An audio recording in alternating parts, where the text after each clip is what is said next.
That is what these consulting companies do. If you are diversified, they say focus. If you focus, they say diversify.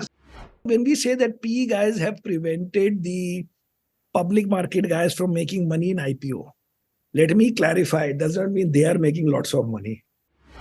I don't think the market return is increasing because more people are opening demat accounts and all that. No, that return is not being changed. But the good thing about our business is that if I have to say pray, that God, I am not interested. I am only interested in my fund's performance be very good. Mm-hmm. That effectively means a lot of money because we need a performance fee. Right. So even at home, everybody makes fun of me that he doesn't have to ask God for money. He has to say, God, make my fund bigger and its performance good. Right. Both are very noble requests. Hello and welcome to another episode of the KVKurious Podcast. Our guest for today is Samir Arora, who is the founder of Helios Capital. Samir has been an investor for over 3 decades, and in this conversation, Samir shares his learnings, experiences through his years of investing. Samir also speaks about how to evaluate stocks, how to determine the fair price, how to maintain and consistently beat the market, how to track your portfolio, whether should you invest in IPOs, are they good for returns, and much more. There's an extremely lighthearted conversation, and I'm sure you'll enjoy this. Listen to Samir Arora on the KVKurious Podcast. Hi, Samir, sir. Welcome to my podcast. Quite a privilege to be hosting you today. Thank you very much. Pleasure. You've been investing for over 30 plus years, right? I think you started in 91. But how exactly did you get started into investing back in the day? So actually, that's why I tell everybody that there's so much luck involved in all this. So I was studying in IIT and then I went to IIM, and after that I was working in Delhi. Mm-hmm. Then my sister was going to the US to do her PhD. So I said, I'm also going. Why are you only going? So although she's younger than me. So we went in the same year, but I went to Wharton and she went to University of Southern California. And unlike her, I'm a smarter guy. So I didn't complete the PhD. And while studying for the PhD, I applied for jobs. Okay. Now, if I had gone, because I had also applied, I remember, to McKinsey and BCG and a few others. And I got a job with Alliance. If I got a job with McKinsey, I would have been at that time thinking, wow, I got a good job or whatever. So I landed up in a mutual fund company called Helios Capital. And at that time, there was no India in the plans because effectively I had studied beyond my MBA just to be able to work in the US. But it is just that when I joined in June of 1991. And I was an Australia, New Zealand, Japan analyst. But when India opened up, which opened up 1 month later, or not opened up, but reform started in July of 91. Then slowly, since I was the Indian guy who had recently joined, and therefore I started covering India also. So that is how India and investing have come, both by chance that Alliance was interested in India when it opened. And the fact that it opened precisely at that time, when you are not really set on your otherwise path. Suppose I was a US tech analyst, I may have said, oh, no, who's going to India now? Let it be. I'm this thing. But I was so new that it didn't matter where I went. So you actually went to Wharton for a PhD, but you quit with a master's. Is that what happened? Yeah. So the master's, there is no independent degree. It's only given or used to be given if you don't complete the PhD. Okay. So okay. I got a master's in finance. Yeah. And why did you not pursue your PhD completely? It's extremely boring. See, the thing is, you think that, I was a topper at IIM. I was a gold medalist. So you think it's very easy. It is so lonely. It is so difficult. And then your career path is basically becomes, in those days, 90% academic, 10% you in finance, or 10-15% you might work for some quant shop in Wall Street. Right. But the first you have to wait. I would have had to do another 1.5, 2 years. Mm-hmm. Plus, you are already finished everything now. Basically, it was just too much. But if you were anyway getting into investing, wasn't Wall Street the go-to place, at least in early 90s? So I got a Wall Street job, no? That's my thing. Helios Capital is a Wall Street job. Yeah.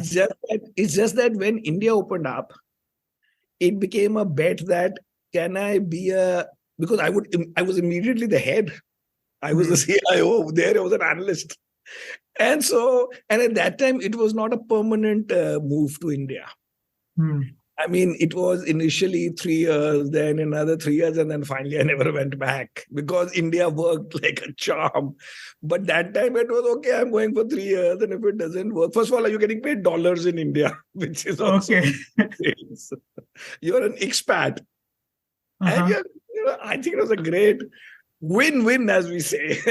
But these things you can't exactly say that what your path will lead to later, because a few changes here or there.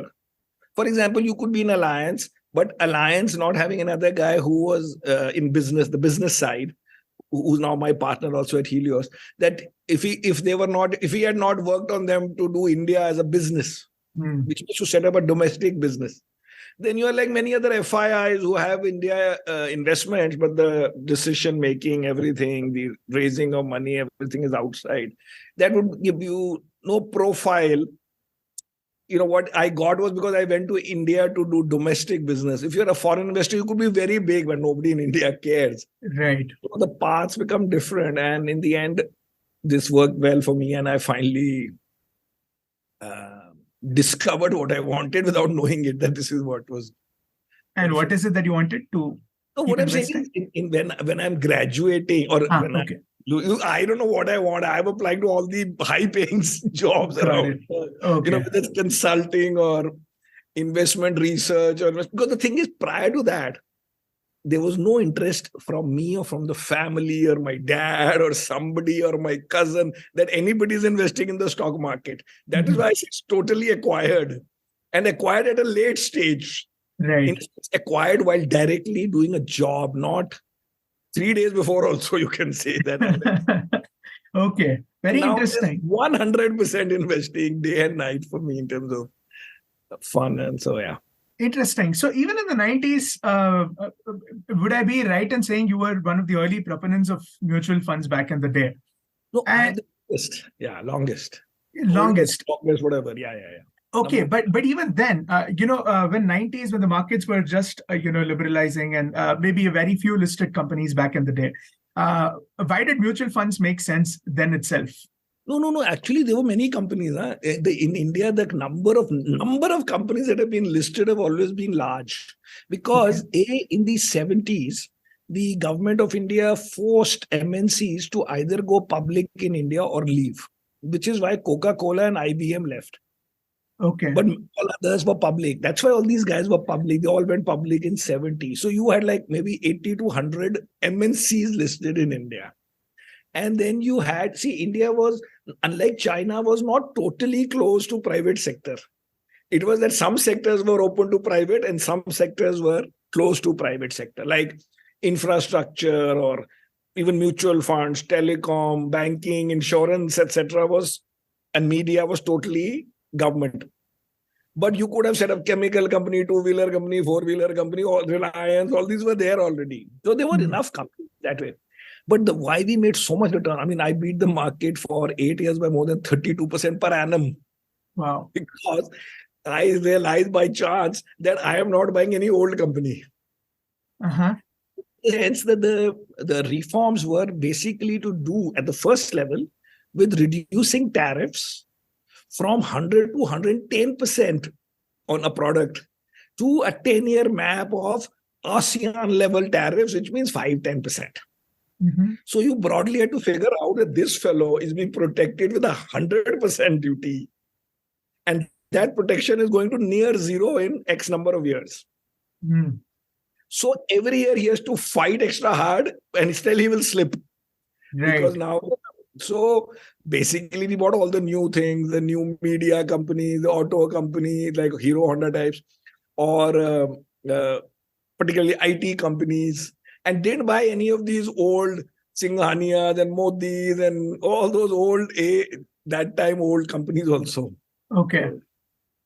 But was it just the policy, I wouldn't say loopholes, but, something to do with the policy reforms that allowed for such, asymmetric gains, or was it more of strategic? No, not policy, because new sectors were coming up. Like people today ask, what is the new sector you're bullish on? I said, there are no new sectors. But for 10, 15 years, the whole game was that what are the new things we are bullish on? We'll say we are bullish on IT, or we are bullish on the new consumer, middle class, this, that, because they were new to the market. And actually maybe even 100% new companies. Plus, they were not in the index. You see, after some time, now 25 years have passed. Now every fellow is already now you can't say I'm bullish on biotechnology. Well, we don't know. Maybe one day that will also come up. So yes, it is not policy, but the fact that, like in China, in the previous, prior to this last crash, which may have happened up to 18, let's say, after 18, 19, people were made a lot of money disproportionate to the index by saying we are in casinos, the Macau casinos, or we are in these tech, Alibaba and Tencent and all, because the index still has PSU banks and oil and gas in China, I'm saying. Then after that, because that is corrected, everything is gone. But beyond a point, it becomes a regular market. That's why now the outperformance, if you can get 5% also, is very good. It was 30% types for like a long period. So at the end of it, Alliance Capital became India's biggest mutual fund company, and I became India's biggest mutual fund manager among the private guys. The original guys in mutual funds were UTI and SBI, Canara Bank, only PSUs and UTI. PSU bank subsidiaries, and so some of them remained larger. But among all of them, including the HDFC and ICICI, which had both domestic partners and foreign partner, and we effectively did not have a domestic partner in terms of anybody who was in India.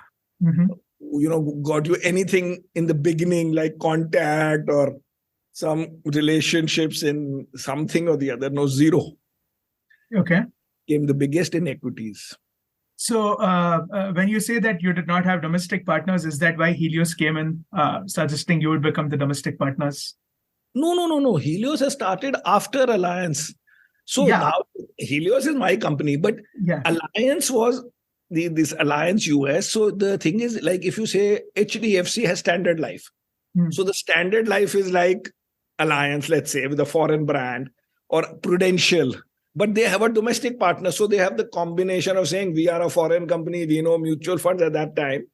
And we have a domestic partner who's got us corporate contacts and network, and because they're already in that field. Where Alliance Capital came in saying we are Alliance Capital, 75% owned by Alliance and 25% owned by an individual who's an American in US.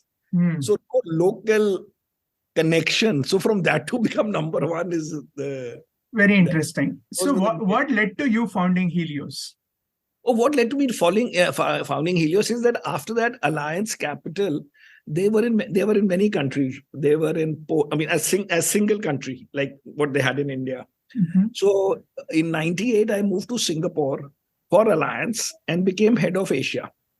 So I was managing money in China, Korea, Taiwan, Philippines, Thailand, Malaysia, Indonesia, which are called emerging markets, and India, as a foreign investor. Except that in India, we had our own business. So we were raising money locally to manage. In other countries, you are bringing money from some outside and putting it. So, and that's why I was doing dual role. What happened is that after 2002, Alliance Capital took over a company called Bernstein. So now it's called Alliance Bernstein. And the new management decided that they don't like single country businesses. So they were wanting to concentrate in like Singapore, London, New York, etc., but not have in South Africa and Poland and Brazil and India. Until that time, I was doing both the jobs. That is, I was doing Asian job based out of Singapore, but India, although I was not based in India then, but I was managing the Indian mutual funds.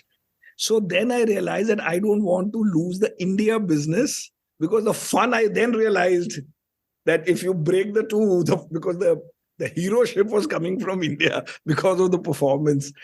And the other job you're doing like a foreigner, I don't know what is happening in Korea, except that you can overweight Samsung electronics or underweight, and that also without overly having a grip on what is happening.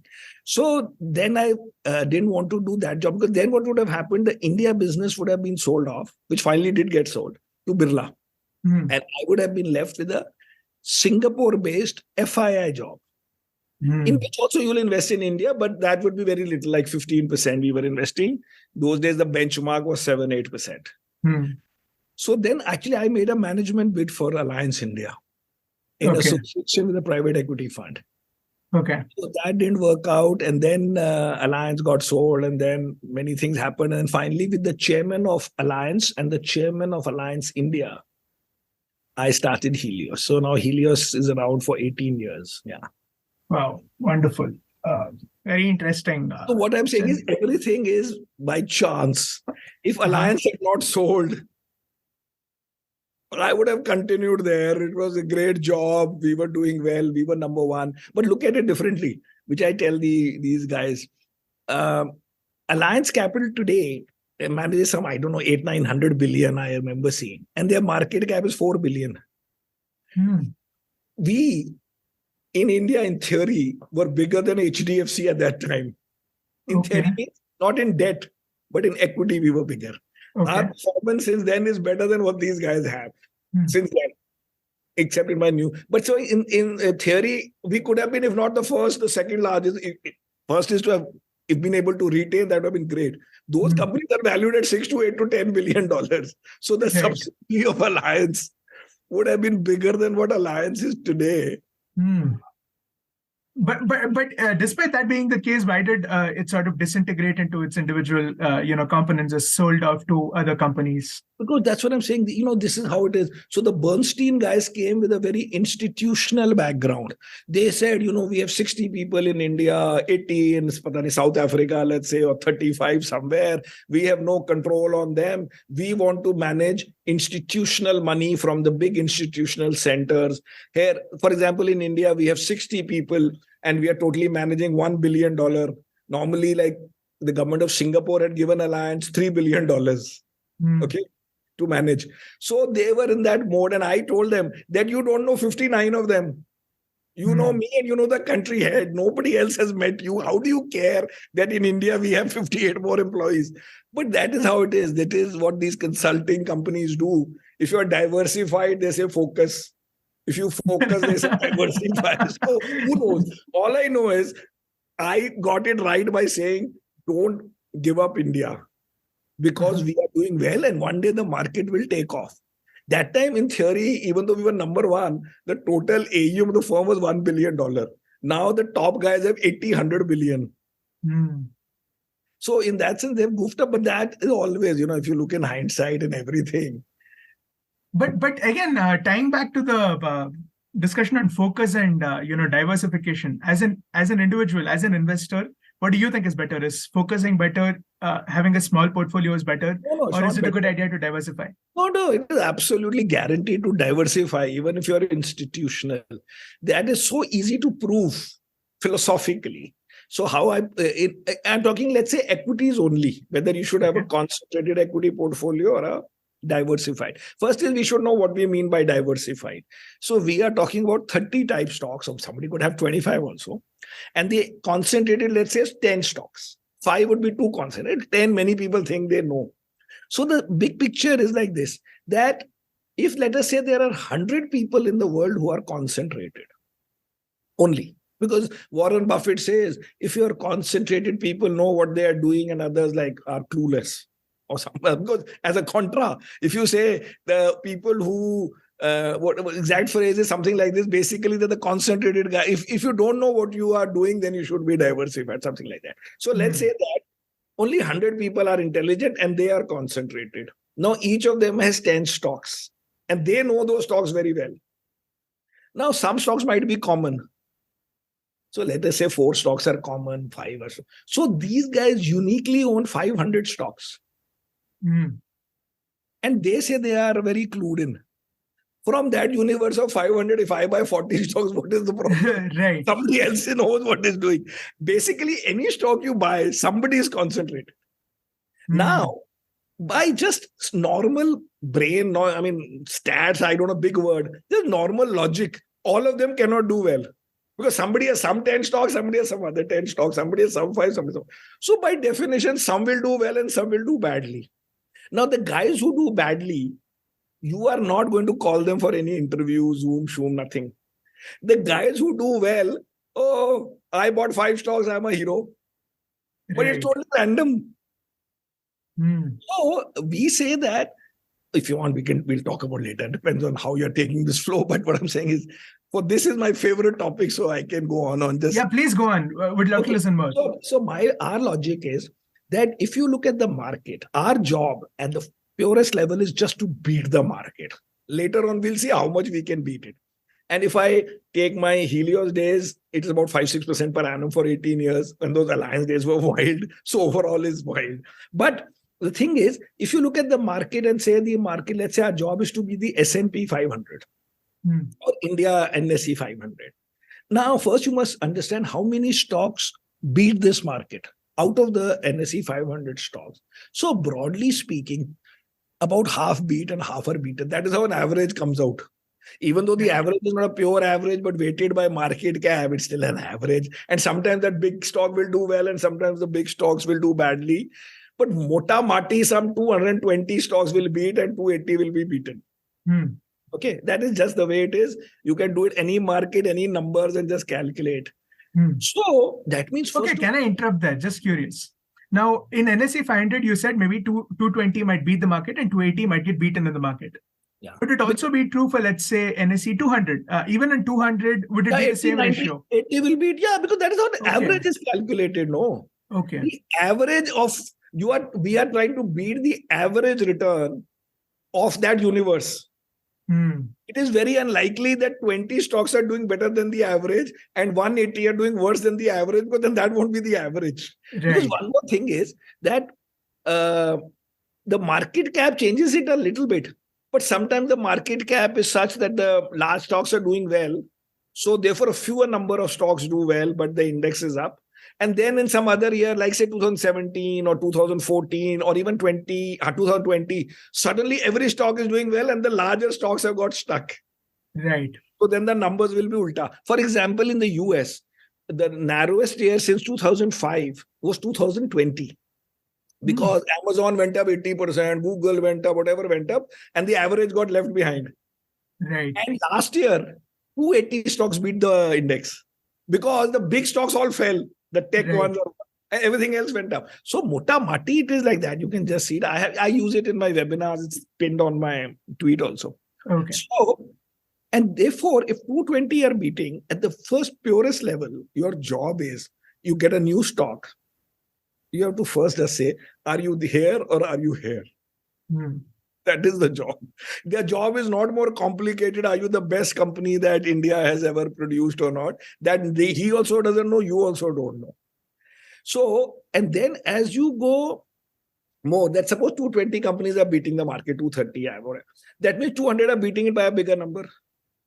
175 are beating it by even more because 220 are beating. And the 220th, the last stock is beating the index, not the average. And if you look at 150th stock, we have seen it, we presented in that webinar, the average difference is 10% in 1 year for the 150th stock. Because similarly, the 350th stock is doing very badly.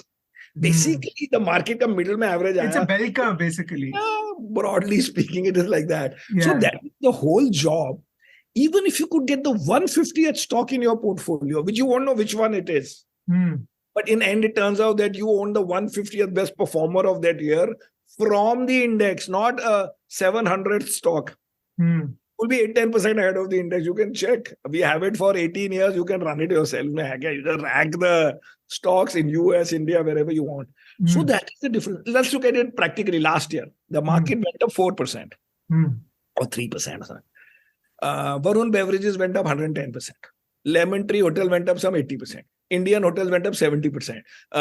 Let's say a few more stocks. I think ICICI Bank went up some 40% last calendar year. I'm talking calendar. Yeah.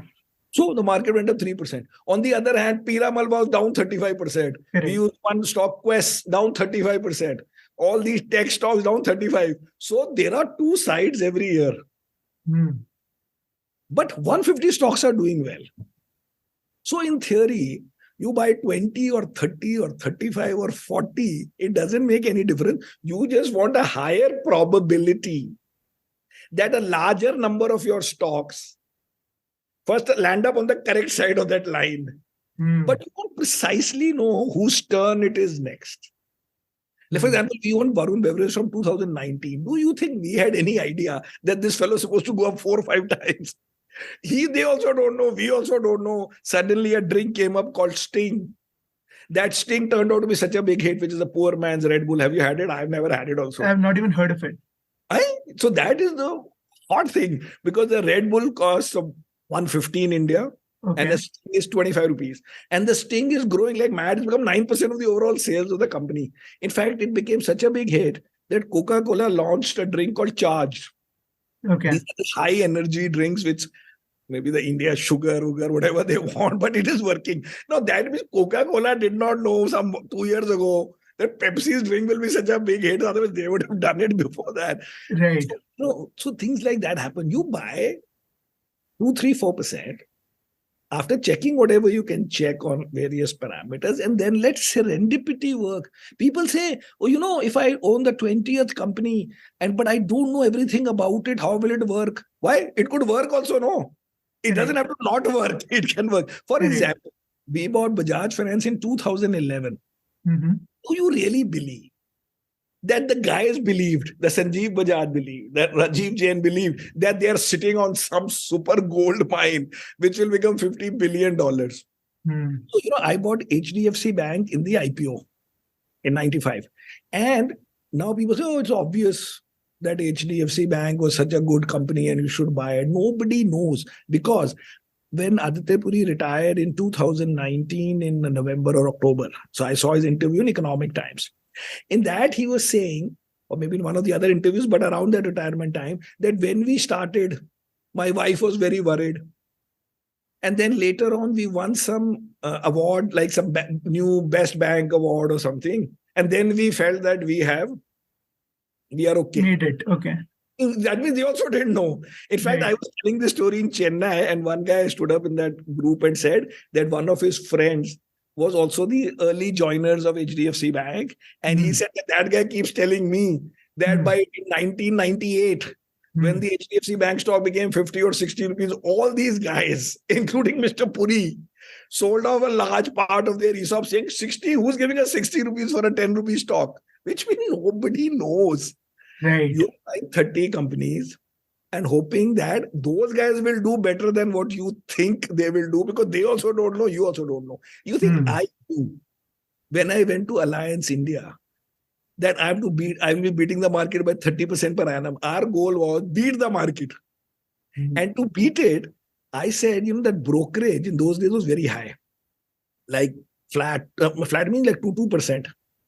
So I told my dealer that every trade ke baad, you negotiate the brokerage with that guy, with the broker, saying, suppose we buy for 2 crores and broker is 2 lakh. So tell him, no, not 2 lakhs, please, 1 lakh. We will give you some more business, because anyway, talk in amounts.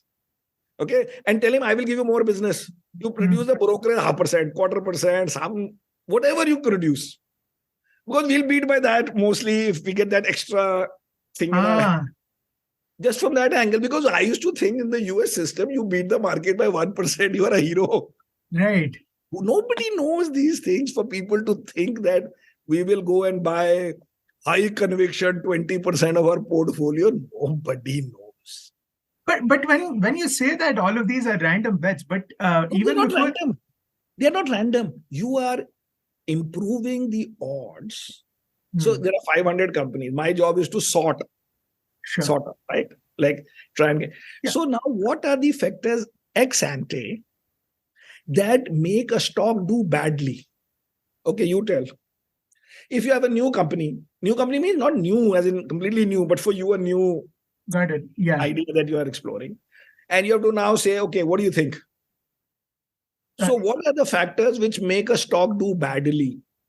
And don't buy those factors. So we say normally, ex ante, the things that don't work are if it is in a bad industry, if it has a bad history, if it has bad governance, if it has bad valuations, if it has bad results, if it has a bad theme, or sometimes if it has bad accounting, which we know.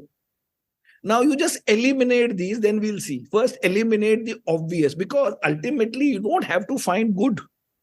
You have to eliminate the bad. And there are total 500 stocks. If you don't buy this, you will be left with this. Instead of trying to buy the other side. For example, many people come and say, oh, we will study succession planning. Oh, what the hell does it even mean? Because what is good management? Okay, you tell what is good management. Nobody knows. But I know bad management. Good management is it the succession planning? Is it the current CEO? If it is an MNC, is it the Switzerland CEO? Is it the board? Nobody knows. Bad, you will broadly see a few things, and not that all the stocks you'll be able to reject by that. One more thing you have to do is basically reject along all these factors, in the sense, not only reject, I don't buy high leverage. That's it. That is, I don't buy bad. Now, one day the interest rates will be cut and government will give some incentive for the debt guys, and only those stocks will do well. So the idea is to reduce the cost of error or the probability of your landing up in the second half. Now, what will happen? Sometimes those companies will also do well. For example, we say we don't like some company because it is very high valuation. Let us say everything else is good because we say one factor and out of these 8. No trade-off. So suppose we say some paint company, some company, everything is good, theme is good, history is good, governance is good, accounting is good, but valuation is 70 times or 60 times. Now we say don't, out. The other guy will say, because it is so good, 60p is justified. So we say no, out. Why? Because we have understood that 150 companies do well. So let us say this paint company does well. It does not reduce my probability of getting the other. Right. I need to try and get as many into that 150, not knowing exactly. Right. So I said, doesn't matter. Good. But you're not going up alone. There are 149 other which will go with you, and let me try and see if I can get. But let us say I wrongly interpret that only 20 companies create wealth, which I'll prove to you longer term. Anyway. Yeah. So now if you say, oh, yeah, company is good, but it is expensive, but it has had a long history of creating wealth. And if I miss it, anyway, only very few companies do well. So if I miss it, my probability of getting others will be even tougher. You'll do a trade-off. So for example, somebody else will say, very cheap company. Very bad history, let us say, like Vedanta. Okay. Really bad history, but very cheap. We say out for bad.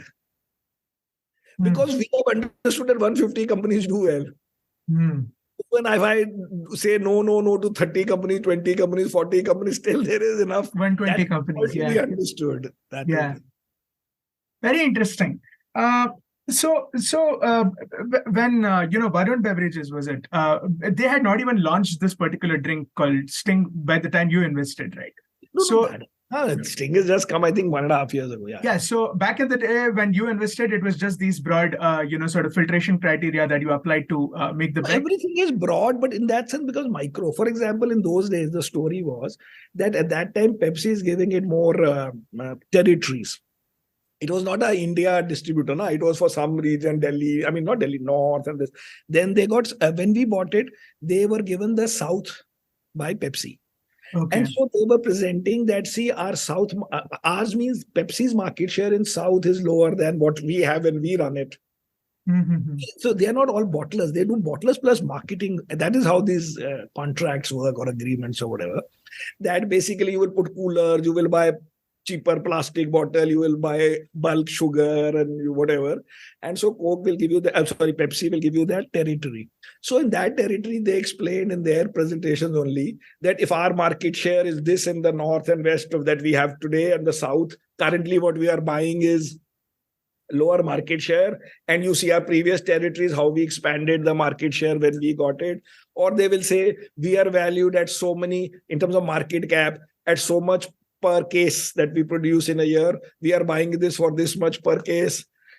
And then there'll be synergy, whatever the obvious thing. But and then COVID came. So actually, it was a disaster for like 6-9 months. Point is, it's not that you are just buying randomly, but in the end, you are not overly committing to anything. You are buying 2-3% and let it be and pray for it.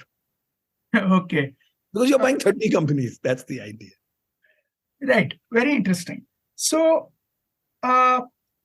speaking about IPOs, you mentioned you bought HDFC IPO. What is your approach to IPOs today? ADFs. So nowadays, what happened in those days were different, because those days these companies would go public very early in their careers. So, for example, we owned 5% of Kotak Bank. Oh, the whole bank. Its market cap was $50 million in 2003. It became a bank in 2004. So we must have spent $2.5 million. $2.5 million of fiber of bank, which is now about 30 billion, 40 billion. We used to own 5% or more of Z. Its market cap was 50 million. Because in those days, there was these companies would go public like Z. Z went public maybe 3-4 years after it must have started. I think it started in 92 or 91. They started in the Gulf War. And they went public maybe, I don't know, 93, 94. So we bought it in 98, 97. So the point is the absolute market caps were very low, reasonable. And although we were also all small, everybody was small. But now the issue is that because of PE, a new company or a company going IPO is delayed. Because first the PE guy extracts a lot of the growth. So they come in when they are finished their first round of that massive growth. So that's why there's no fun these days. And plus, there are many more people willing to buy. That time I was the biggest, so I could, But broadly speaking, even the biggest guy, if he buys today, let's say HDFC mutual fund, the amount that they will get will not change their NAV. Even though in absolute, they might get 500 crores in some deal, big deal, because they are managing some 50 billion of equity. So now the fun that way is gone. Okay, but keeping the fun part aside, more so from the standpoint of does it make sense? Returns. I get that. I get fun is returns. But okay, so you've been to IIT, IIM, and then even to Wharton. And how come in the last 30 years you did not get enticed by venture capital or private equity? Why did you stick to public markets? Oh, no. Actually, in the 90s, I was called for interviews. It's absolutely random. Actually, the hedge fund, I run a hedge fund. So this is as interesting or more than a private equity fund. But right now, I'm reading a private equity book by chance, this book. Very interesting. Okay. So the thing is, I read everything and I'm interested in everything. But it's the same thing. You could say, why the PE guy is not into hedge funds? They're all as financially and otherwise attractive as any other. But it all depends on the beginning of your life. In the sense, if I go into a mutual fund business, and now I was the CIO, at that time, a private equity fund, what will they offer me in terms of career type thing? But that time, so wo jaldi ho gaya, so it's okay. But both are okay. But in general, the P is much more random and much more long-term also. And in the end, so when we say that PE guys have prevented the public market guys from making money in IPO, let me clarify, it does not mean they are making lots of money. Because you look at it simply. Let us say they prevented us means the public market guys, from buying Zomato early because they bought it early. Okay. And so they made a lot of money on Zomato. Yeah, clap. But there are 10 food delivery companies, if you remember. May I remind you? Food Panda, Uber Eat. Or you tell me. There were Amazon also came up. Yeah, there were many. Amazon also had some eatery. Yeah. Look at how many fintech companies are there. And now we can say Paytm, somebody got exit at 2000. There were at least 100 fintech companies and maybe 2 or 1 has gone public and 2-3 are okay. Like PhonePe and one other here there. So that means in 97 they have lost. Maybe not the same guy, but that collectively the pool of PE guys have lost. So in the end, they also don't make disproportionate, except once in a while, one of them will get a disproportionate hit. He'll make 1,000 times, 100 times. But you put all the money that all of them put in fintech for one guy to get all of it. The chances are low that you will be that one guy. Not lower, but it's like any other reasonable chance. So it's not that it looks that, wow, he made 1,000 times. But we are talking at a concept level that collectively, how much money have the Indian, not Indian because all are foreign, all these guys, how much have they made in Indian fintech investing? Nothing they would have made. Speaking particularly about mutual funds, right now, do you think the best investment instrument for a common man is mutual funds? Or is it a good idea for them to venture into, let's say, actively tracking their portfolio, investing in equity and, getting into other commodities? So first thing is that we are about to start our own mutual funds. Obviously we will say mutual funds in general, but it is actually true that mutual funds are a great investment vehicle. Now, some people say, oh, but you buy this fund or that fund is a second point. First point is mutual fund is better than anything else you will get. You can say actively managed or passively managed is the second level. But the point is that very, very few people, I would think not even 2% of India, actually 2% would be too high, would even know how to evaluate a company. So I say it is for people to have a second, like an interest beyond their job. That you work in some company, you understand how companies work and businesses work, and you can buy some stocks. But broadly speaking, how is 98% of the world, which is investing, what is the average? Because now we are about to go in, I forget, but it's like 30,000-40,000 rupees is the average in a mutual. Okay. That means we will get effectively less than 1% of that fee. So we are going to get 300 rupees. 300 rupees. Ke liye you are hiring a fund manager for a year. That means 25 rupees per month you are giving. So it looks very good to say, oh, but the point is the amounts are very small.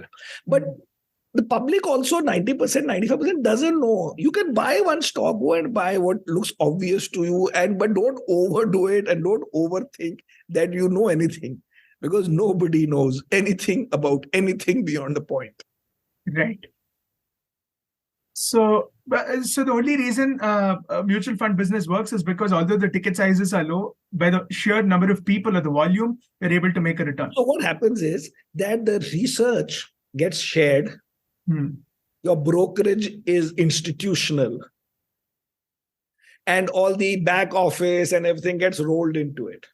And also there are two classes.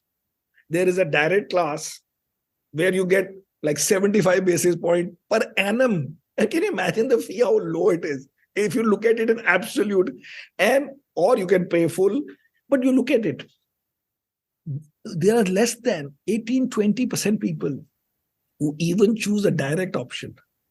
In fact, because I was thinking and I was telling my guys that we should do more direct. They say nobody uses direct, what to do? In fact, supposedly Economic Times, somebody told me 2-3 years ago, launched a product or launched a service saying, press this button and we will move, maybe in some one of their firms, or maybe, I don't know the newspaper, but basically we'll move you from the distributor class to your direct class. Nothing will change except that you will save 1% per annum for the rest of your life. Flop. Because people are right in thinking absolute. That if they have even 1 lakh average, 2 lakh, they are paying 2,000 rupees in a year. Correct. Okay, then it's not a deal breaker kind of thing. Correct. And also what happens in a bad day, these guys come and either the fund manager or the distributor will come and hold your hand and give you some story how long term is good, like we also do, which people think is a joke, but it helps that guy in the end. For example, anybody who redeemed in our fund in 2008, that day he looked smart for maybe 2 months, because normally nobody redeemed in January of 8. Right. They redeemed in July or August of 8, and then Lehman went, and therefore the market fell another 10%. And therefore they said, see, I got out last month only. Here we were trying to tell them, no, this is very bad. Don't redeem. Things happen. Things come back. And 1 year later, and do you think that anybody went back?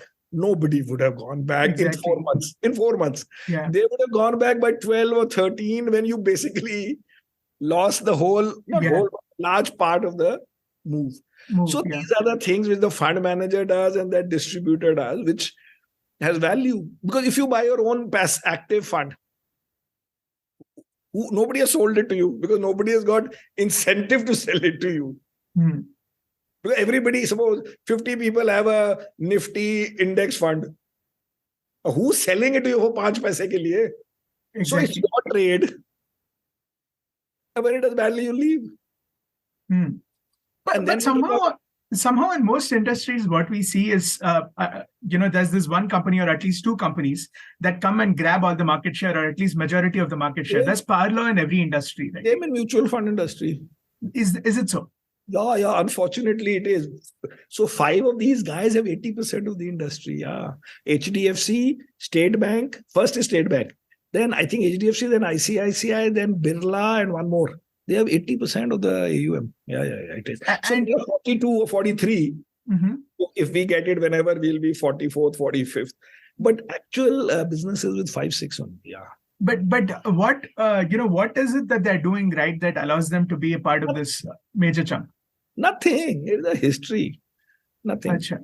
History, because you've been there from the beginning. So the good thing in our business is that mostly your old money stays unless you do very badly. And every year some new fellows come. And then the whole AUM is lifted by 12%, 13% because the market over the last, if you look at 10 years, 20 years, even 5 years, 25 years, broadly goes up 12, 13%. So you get a straight 12% lift on your old assets. Right. And then during that year, if the market is reasonable, you'll get some inflow. So would you say that the leading element here is trust of people? Yeah, trust and being around for long, which people then say, okay, and the first thing is which also trust. The fact that you've been around for long itself is trust. Because you have to go deep into interiors. You need every year to sign more agents.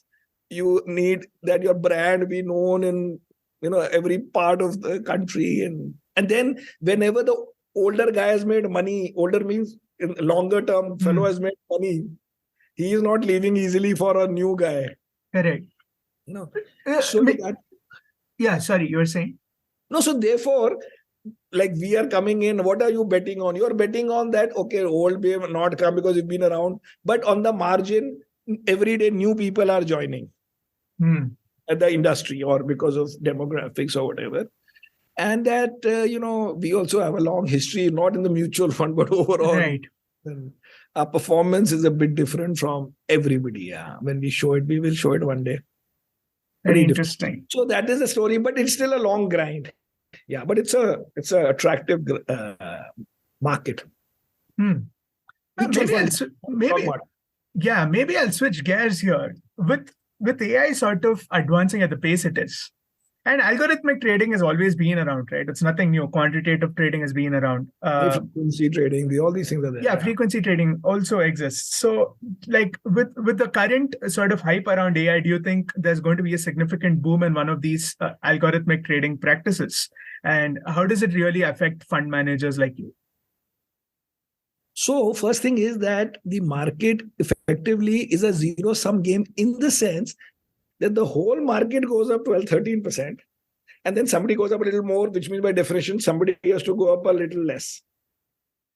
The whole market goes up 12, 14%, mostly to do with growth of earnings and a little bit because new companies are getting listed. So the market cap is going up even 2% more. So the logarithm in this algo type trading is not going to be in such a way that it is beating every active guy, because then every active guy will also hire algorithmic traders. Right. The point is that after some time, there'll be another competition between all the different algorithmic guys and the different fundamental guys and the different technical guys. So in the end, because the overall market growth is broadly understood, look at it. The US market for the last 25 years in rupee terms has gone up 12% per annum. And in dollar terms, around 8% per annum. So we say broadly Indian market, whether you look at GDP in nominal terms, or you look at equity risk premium, which means how much does equity market give higher return than government bond of 10-year type period, the difference is around 5-6% per annum. There are so much data for all these countries. So that also leads to 12%. If you broadly see corporate earnings growth of the main 80% of the market, it grows mid-teens. So market is growing 12%. Now, if a new fellow comes in, he is not changing the overall market according to me. It's not that the market return is becoming 15 because some new fellow has come.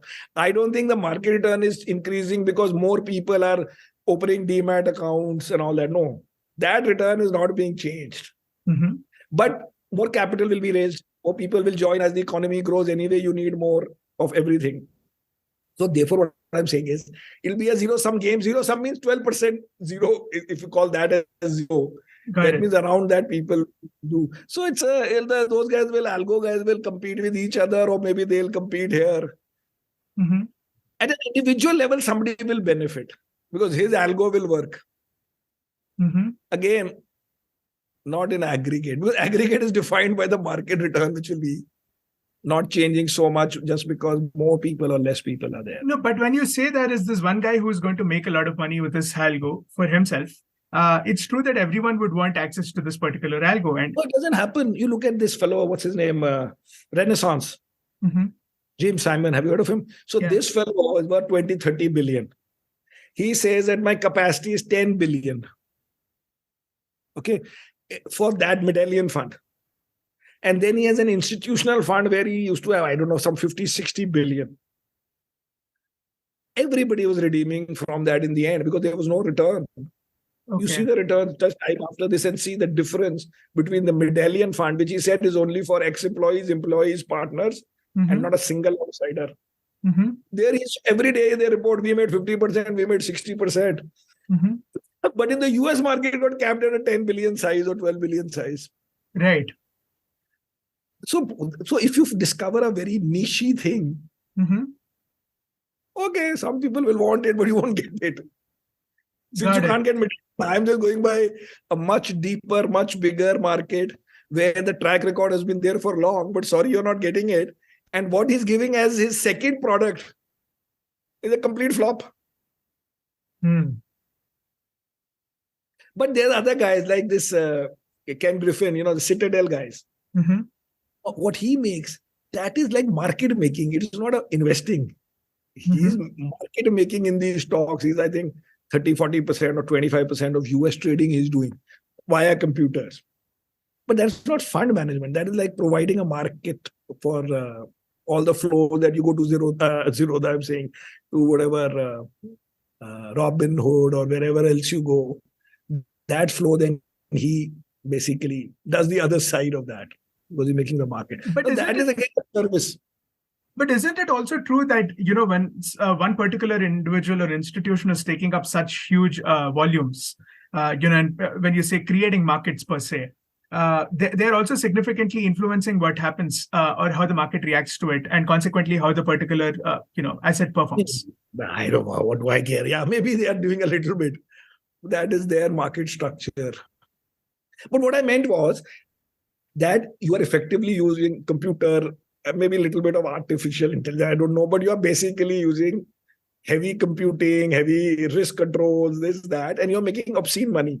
It doesn't change the overall market for the regular fund manager. We are regular old school fund managers.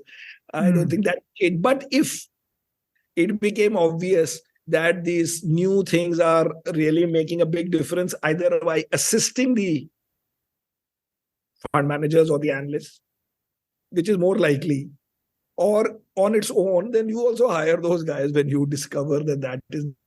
But we are leading that because we still are currently running with our old experience rather than. So when you say that, something which we ourselves have not seen a track record of, means we also. First, privately means by running prop money or something, or maybe some guy giving. You have to run it for a few years and then say to the world, see, my whatever model I have discovered works.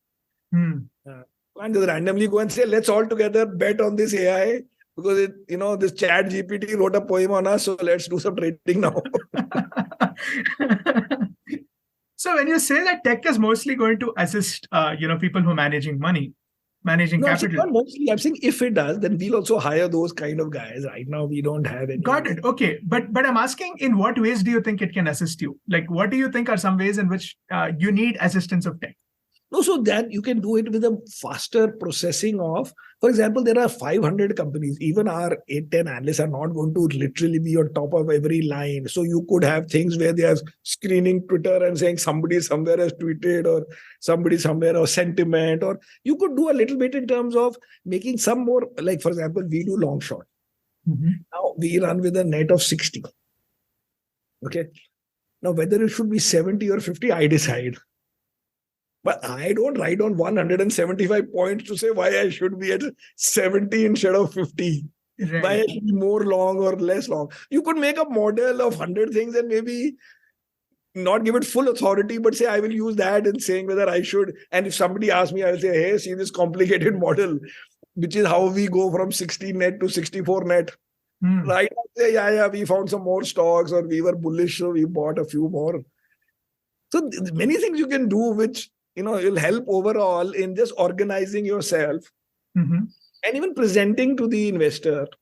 But in the end, may not make a very big difference because, okay, my net instead of 60 is 64, big deal. But all these things matter when you are running after every possible factor that you could have control or is available now to be analyzed. When somebody has to put that in a framework, so you'll hire somebody who has done it somewhere or seen it somewhere or read it. So many things can happen. Okay, so there's a question I've been thinking about for quite some time, right? And I think I should definitely ask this to you. When you're, evaluating a particular stock or a particular asset, how do you actually decide what's a good price to pay? Because you mentioned, if something at a high PE, for instance, and clearly you have 149 other options that could also give you better returns, so you pick that. And PE or price to book ratio, these are some of the metrics that's available. We own Zomato also and Paytm, which have no PE and are not going to have a PE for some time. Exactly. So how exactly how do you know what a fair price is for a particular stock? So you broadly know a range. You don't know anything. First thing is that we don't want a single formula. We don't want that we are growth buyers or value funds. We are growth investors or value investors. These are things that I totally don't like. Why? So let us say I do only India. Okay. Correct? We only invest in India professionally. And in India is maybe less than 1% or 2% of the world. Now, I have my peer group from Wharton or somewhere who says, I'm a global manager. I invest in 32 countries, or I am a head of global emerging market. I have some in Brazil, some in China, some in Korea. Like I used to do at least for Asia before. And I said, no, I do India. And in that also I buy 5 companies. Am I dumb or what? Can't I analyze 2 things together? Can't I buy one company because it is very cheap? Not with bad management, but just cheap for whatever reason. And one company because it is very high growth. And therefore, in that context, you could prima facie say, but top down say it's very expensive. But why can't I have both in my portfolio instead of saying, I am doing badly because currently value is not doing well. I will wait for 7 years. Then, value does well 7 years, growth does well 7 years. So when growth does well and I am a value guy, I will just pray and wait for that 7 years, which is what many people have said, including the biggest mutual fund guy. For 5 years said, sorry, I buy only value. Why? So first is we don't say that we have one style. Even that has to be diversified. Because you are not saying, if I say I buy value and I buy 5 stocks or 10 stocks, what is my decision and what is the investor's decision? It is 100% investor who has chosen this. You told him, I buy these 5 stocks and I hold them for 20 years. He says, very good, let's go. Now for the rest of the life, he has to give you 2% per annum because you showed him one slide with 5 stocks. You have to move these things around. So now the question is, but how do you value? So the first thing is that there are these obvious price to whatever justifies it. Somebody would say this is making loss, but I am bringing all the numbers to 2028 because in 2028 this fellow will have a EBITDA which will be steady state, and I will bring everything to 28, and then from there I will discount by 15% per annum and bring it to today. Because if I can't do up EBITDA today, it doesn't even have EBITDA. Correct. So the point is, each company is being justified on its own. Somebody will say the paid fellow is expensive because all its life, it used to trade at 35 PE. And today, because of marketing that, we have to look at something else, the PE has become 60, as if the fellow never produced cash before, never generated cash before, never had free cash flow before he had. So tell us, what is the change from don't compare it to Tata Steel and say, that fellow is capital intensive. I am not capital intensive. That was known. That is why you were at 35 and he was at 6. But now you say from 35 to 50. Why? So point is, the analyst who is bringing it to us, or you can say we ourselves, if Sure. are evaluating effectively that company relative to that sector, relative to that fellow's history. Now we will say Zomato is 4 billion, actually it's 5.5 billion, but let's say some cash and some Blinkit or whatever. So it's 4 billion. Now that food, what is that Dash, whatever that company is, 26 billion. Previously it was this billion. So many companies in the world are there. They trade at 4 times revenue. This, that, कुछ कहानी बनेगी तो उसके साथ आप उसको add करोगे. And because in the end, there is no answer to these questions, you will buy diversified 35 companies. That is the whole point. Every angle has to be diversified because you don't even know exactly. So is it all? You don't know for a regular company. You don't even know for a bank. People say price to book. All are targets. Now look at the banks. Whether one fellow should have 1.3 price to book and the other at 3.5, you can say ROE, this, ROE, that, but broadly, why this and why 38p and not 37p? There is no answer to these questions. It is broadly you're doing history, range, comfort, and then removing the bigger outliers. That's what I was saying. It is easy to know what is bad than to know what is good. It is not easy to know whether the paint fellow should have 38p or 37 or 41. But 60 is not in line with its history, in line with the industry, in line with the growth rate. Pehle wo to remove karo, fir we'll talk. Got it. And enough removed like that. So in different things. Would I be correct in saying that on some level, the fair price is just whatever the individual investor justifies to himself the fair price is? But why did you ever get confused on this point? It is absolutely in the eyes of the beholder and actually in the eyes of the holder. Because if I hold it, I will just... There is not even 1% that it is anything else. Not even 1%. Interesting. The price is what two people are willing to deal on, right? That is the price. Look at all these paintings. Oh, yeah. But people go in and say, it's not that, oh no, we'll just randomly see and what the Russian guy agrees. No. There'll be some great art experts who will say this should trade between 100 and 140 million. How? Because some other other painting, which got, this has better provenance. This was owned by this fellow. This is coming via some museum. It was exhibited at some exhibition. So you have to pay 20% more for it. Interesting, sir. So going back to the IPO discussion. Broadly, you can get the range. Broadly, the range you can get. Or at least you have to work the range. That's it. Got it. So going back to the discussion on IPOs here. Now, clearly, like you mentioned, it's not that the venture capitalists or private equity investors are actually, recording enough. Breaking. Sorry, can you hear me? Can you hear me? You're breaking. And now you're back. Okay. Yeah. So I was asking. It's break. Sorry, start again. Yeah. Is it okay now? Yeah. Okay. I think there's a lag. I'm not sure on whose end it is. My internet looks fine. I have Is it okay now? Okay. Yeah. Okay. Yes. Yeah. So I was telling, when going back to the discussion on IPOs, like you mentioned, it's not like the private equity or the venture capitalist investors are making disproportionate amounts of returns. Maybe just in a couple of cases, right? But despite that, we sort of see IPOs becoming the last resort for most tech startups that come out.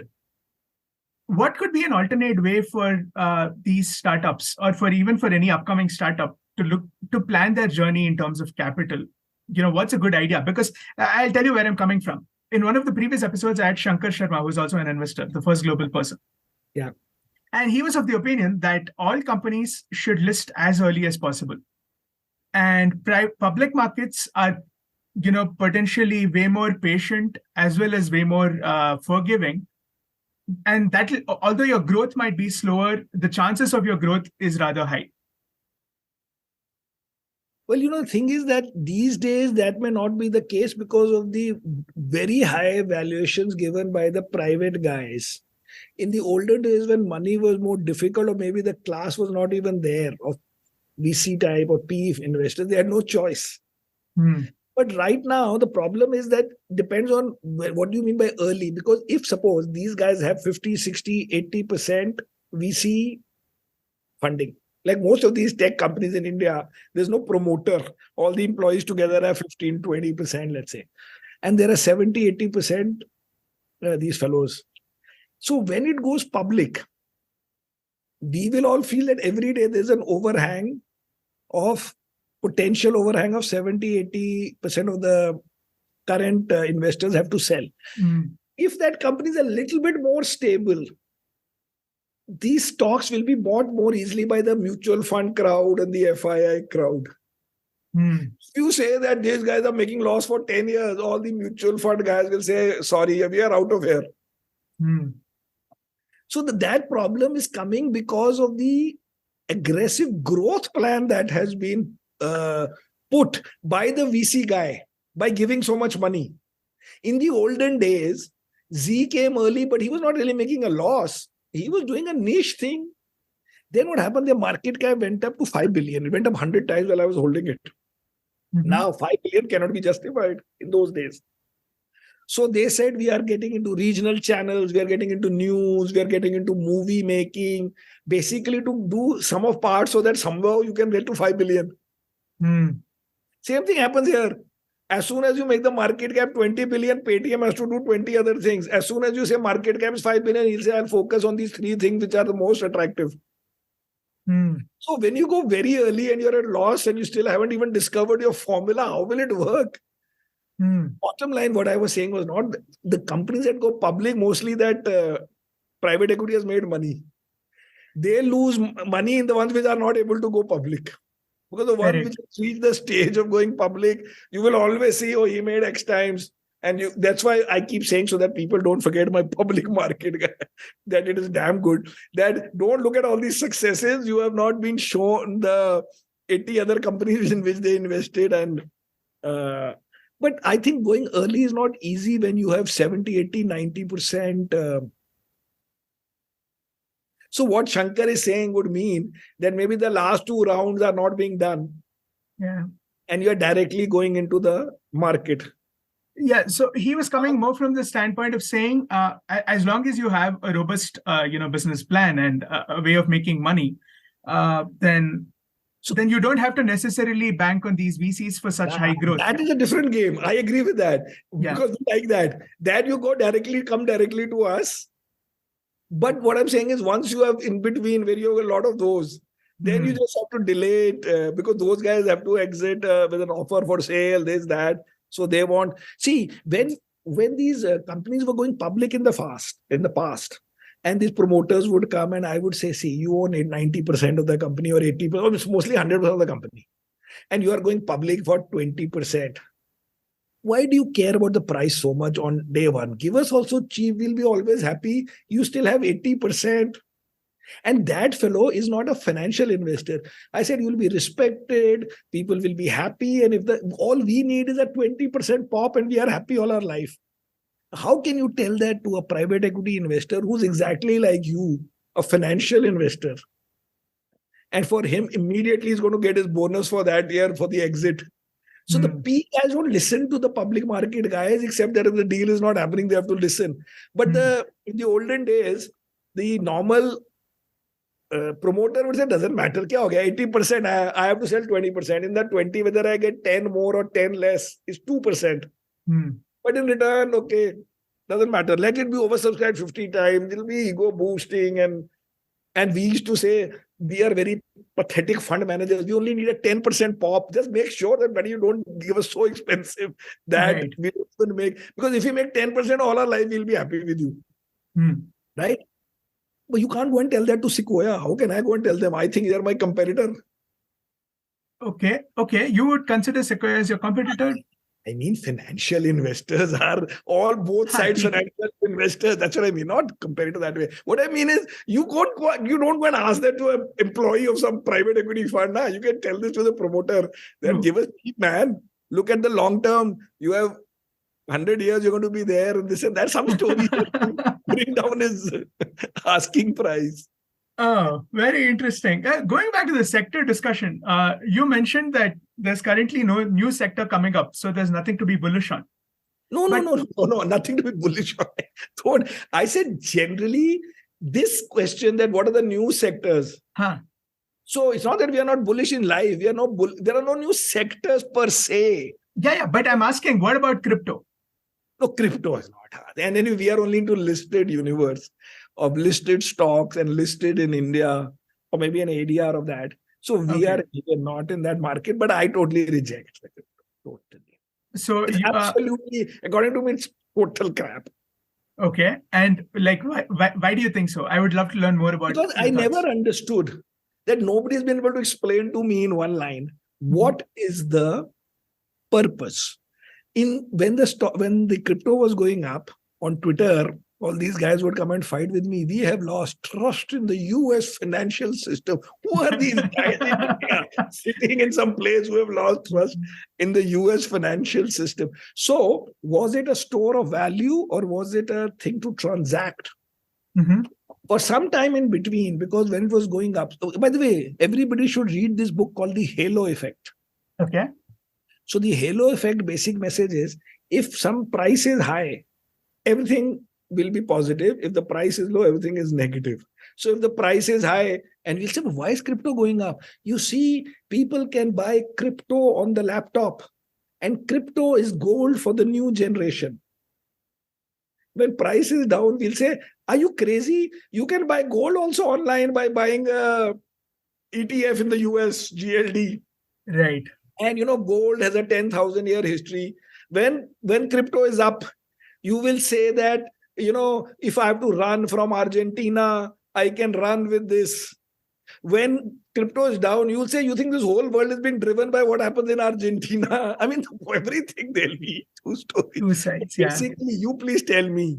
Then they will confuse. Then these guys will confuse and say, I don't know so much about the crypto, but the blockchain technology is very useful. I said, I am not interested. Maybe it is good, but I was talking about the price of Bitcoin. I am not talking about some blockchain which one day somebody will use. So all these confusions were thrown that if you question the price, they will talk about blockchain. Right.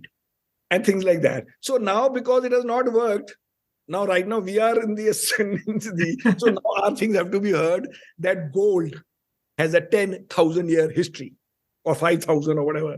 And it literally, whatever you could buy gold, if you could buy a well-made suit with the same price, you can buy a suit today after whatever, 2,000 years. So who knows? But it has no purpose that we have understood.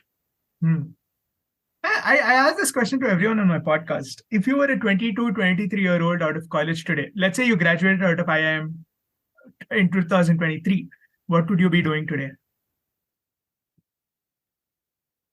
In India, if you are doing... See, the thing is, first is, there's a big difference with your initial decisions in life. The initial decisions of doing work. Of course, you may say, I am interested in something, then we can't do anything. But people like us who are not interested in anything, whatever good job you get, the best jobs always, by definition, will be consulting and financials. Why? Because there is no other asset of that company. So everything will be taken by the employees. If you join L&T, or you join some big company, if I say L&T, if you own some general big company, whatever value you may add, they will say, we have invested 100,000 crores in our plant. What have you done? I mean, you're one individual. Of course, now today you read Sundar Pichai has made $226 million while being an employee of Google. But generally speaking, in finance business and in consulting business, there is no other asset, most cases, at least in our AMC type business. Maybe bank capital itself and branches and things might be there. So again, you will not have that. Then the employee will be more valuable if he's good. these businesses. And you can see that in, say, 10, 20 years later, if you see 20-year-old, I am class 20 years ago, and you see where people landed, if they did marketing or they did this or they went into accounts, there's a big difference. Big difference. One last question. And the thing is that in some businesses, the limit is low, or the limit is higher what you can do while still being in a job kind environment. For example, we read, right, that film stars make more money or accountants? Tell me. Who makes more money? Some film stars make more money. Correct. Or dentists, they say, talk about. So the film star is one fellow will make a lot of money. Correct. And the average film star means they're not even stars. The average accountant makes more money. The stable guys will make more money. So in finance and all these places, even individuals can make a lot of money, but the rest are also quite okay. Yeah. So for finance is a 10-20% for life difference if you get in, I think. So I encourage people who are like my friends, kids and all, that if you really don't have any love, then do finance. It is good. I'll take that advice personally. But one last question, sir. What does money mean to you today? Given when I say money, I mean wealth. What does wealth mean to you today? Well, now we have done well, so it doesn't mean that from that angle a lot. But for many years, when I was in studying and all, money meant a lot. But now it is a game, and this game is more to do with AUM and respect and performance. But the good thing about our business is that if I have to say pray, that God, I am not interested. I am only interested in my fund's performance be very good. That effectively means a lot of money. Because we need a performance fee. Right. So even at home, everybody makes fun of me that he doesn't have to ask God for money. He has to say, God, make my fund bigger and its performance good. Right. Both are very noble requests. Very interesting. Mathematically calculate what it means. So that again is in our business, in the hedge fund and all business. But otherwise, I have no plans of retiring. I cannot be, I don't know, but I want to be a Charlie Munger, Buffett style, 90 years working kind of a guy. Yeah, you look like them also. No, that's okay. But who knows what life has in terms of health and everything, or even lifespan. But yeah, I will never retire, ever. This has been a super fun conversation, sir. Thanks a lot for joining my podcast. Thank you.